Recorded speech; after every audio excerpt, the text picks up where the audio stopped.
And then just to conclude the digestive system infections, these are the helminths, or these are the parasites that can infect the gastrointestinal system. Several types that you can see here. Trichinella flukes, which lives in the liver and the lungs, tapeworms, schistosomes, anaerobes, and then hookworms and ascaris. These are all organisms that can live inside the gastrointestinal tract. This is a tapeworm, gets the name from its appearance. As you can see, it's thin and it's flat, and it looks like basically like tape. Transmitted through a cysticerca, which is uncooked meat. May develop in humans, diagnosed by observing the eggs and feces, or the little pre-larval stages in the eggs in the stool. Treatment by several agents. Paracequantel is usually the drug that's used. Neurocysticercosis is seen in individuals who also eat contaminated meat. Affects the brain tissue, and sometimes these organisms may require removal. This is a slide, this is again taken out of your book, just basically shows the scolex, or the head of a tapeworm, that's actually seen inside a person's eye. Echinococcus coccus is basically an organism that can also be seen. Definitive host for this organism is in dogs and wolves. Intermediate host can be sheep and other herbivores, and or even humans, especially if you ingest the organism. Treatment again is surgical. You notice, I'm sorry, and I should have pointed out that you see the huge cyst lesion here, which is usually filled with the organism. This also can be in the gastrointestinal tract. You get huge hadidid cysts in the liver that have to be removed, or I think the person has a huge cyst on the liver. You do surgical treatment to remove the cyst. It ruptures, and this parasite now is spilled all over the gastrointestinal tract.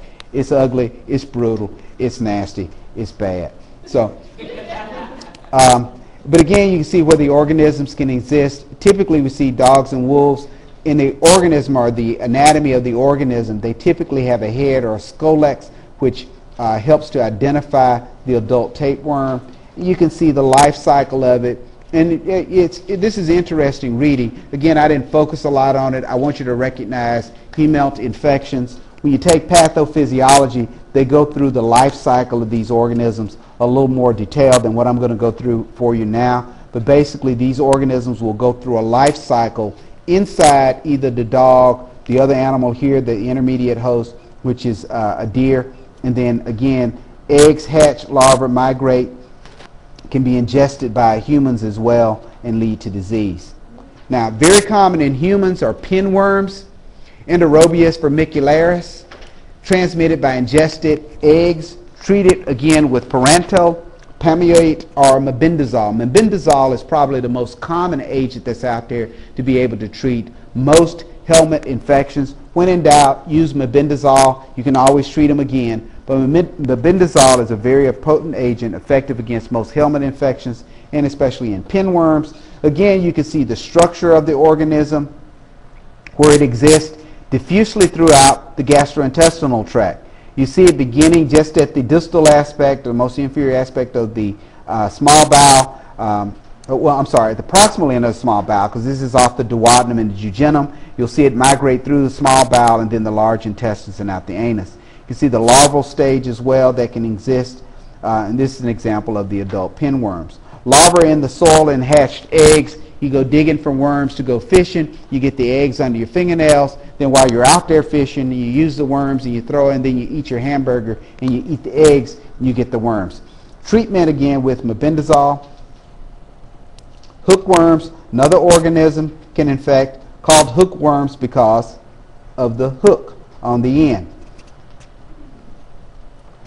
Ascaris is another organism, again, lives in the human intestines, transmitted by ingesting the eggs, again, treated by mebendazole.